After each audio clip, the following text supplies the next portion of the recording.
आला हजरत फाजिले बरेलवी के 104वें उर्स के कुल की रस्म में आला हजरत के लाखों दीवानों का उमड़ा जन सैलाब। कुल की रस्म के बाद मुल्क में अमन व अमान, मुल्क की तरक्की और भाईचारे की दुआएं की गई। देश विदेश से आए लाखों की तादाद में आला हजरत के दीवानों ने बड़े अदब व एहतराम के साथ बरेली पहुंचकर कुल में की शिरकत। आला हजरत फाजिले बरेलवी के 104वें उर्स ए रजवी का कुल की रस्म के साथ समापन हुआ। मुल्क में तरक्की, अमनो अमान और आपसी भाईचारे के लिए दुआएं की गई। उर्स ए रजवी में शिरकत करने आए देश विदेश के उलेमाओं ने अपनी तकरीर में मुस्लिमों से अपने बच्चों और बच्चियों की तालीम पर ध्यान देने के साथ ही दीनी और दुनियावी तालीम हासिल करने पर जोर दिया। उन्होंने अपनी तकरीर में मुसलमानों में फैली सामाजिक बुराई, खासतौर से शादियों की फिजूल खर्ची, दहेज के बढ़ते चलन और दहेज की नुमाइश को बड़ी सामाजिक बुराई बताते हुए कहा, इस तरह के प्रचलन को रोकने के लिए खानकाही लोगों और समाज के बुद्धिजीवी वर्ग को आगे आना होगा, तभी इन सामाजिक बुराइयों पर अंकुश लगाया जा सकता है। उर्स के आखिरी दिन अकीदतमंदों के उमड़े जन सैलाब के साथ पूरा शहर आला हजरत के दीवानों से भरा नजर आ रहा था।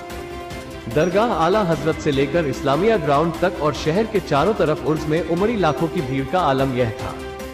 इस्लामिया ग्राउंड के चारों तरफ जर्रा भर भी पैर रखने की जगह नहीं मिल रही थी।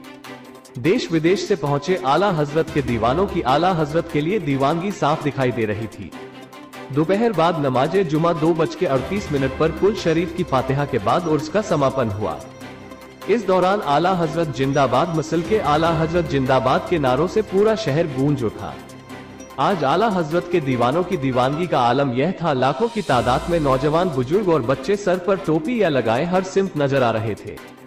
आपको बताते चले, पिछले 2 उर्स कोरोना काल की वजह से नहीं हो पाए थे और इस बार उर्स का ऐलान होने के बाद आला हजरत के दीवानों का किस तरह जनसैलाब उमड़ेगा, इसका अंदाजा शायद शासन और प्रशासन को भी नहीं होगा। उर्स के तीनों दिन आला हजरत के दीवानों का जनसैलाब पूरे शहर में जिधर देखो उधर नजर आता था। कुल के वक्त कुछ इस तरह का मंजर देखने को मिला कि इस्लामिया ग्राउंड के चारों तरफ जो जहां खड़ा था वहीं रुक गया, जो जैसा खड़ा था वहीं खड़े होकर दोनों हाथ उठाकर दुआएं मांग रहा था। पूरे शहर में कुल के दौरान जो जहां था वहीं से देश, दुनिया और मुल्क में अमनो अमन की दुआएं मांग रहा था।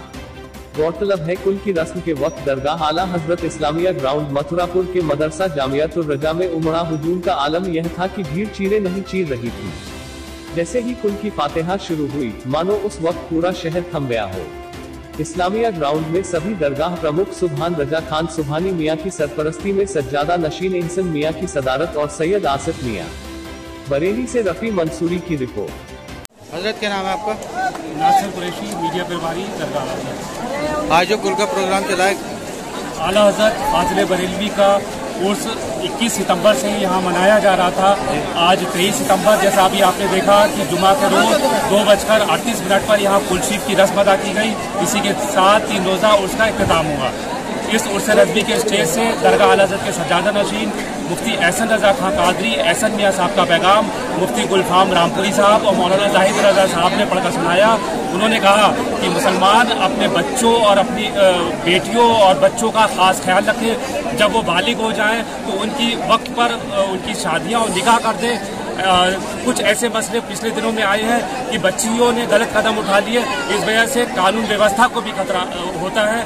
और अपने बच्चियों को इल्म दीन जरूर सिखाएं ताकि वो अच्छे और बुरे का समझ सकें। इसके साथ ही जो मुसलमानों में इस टाइम बहुत तेजी के साथ शादियों में डीजे बाजे ढोल ताशों का जो चलन चल रहा है, उसको लेकर भी यहाँ से पैगाम दिया गया कि ऐसी शादियाँ जिन मुसलमानों की जहाँ पर बाजे बजते हो, ढोल बजते हो, डीजे होते हो, उन हिंदुस्तान भर के काजियों से अपील की ऐसे निकाह बिल्कुल भी ना पढ़ाएं। इसके अलावा यहाँ पर मुफ्ती आतिफ नजमी जो मदरसा मंजिल इस्लाम के सदर हैं, उन्होंने कहा कि जिस तरह से तिरंगा झंडा जो है हमारे देश की पहचान है और 15 अगस्त पर घर घर में लहराया गया था, इसी तरह से सुन्नत रसूल जो परचम रिसालत है वो पैगम्बर इस्लाम हमारे हुजूर सल्लल्लाहु अलैहि वसल्लम की यौम विलादत आने वाली है। 12वें शरीफ को मुसलमान दुनिया भर में परचम रिसालत अपने अपने घरों में लहराएं और इसके मोहब्बत का पैगाम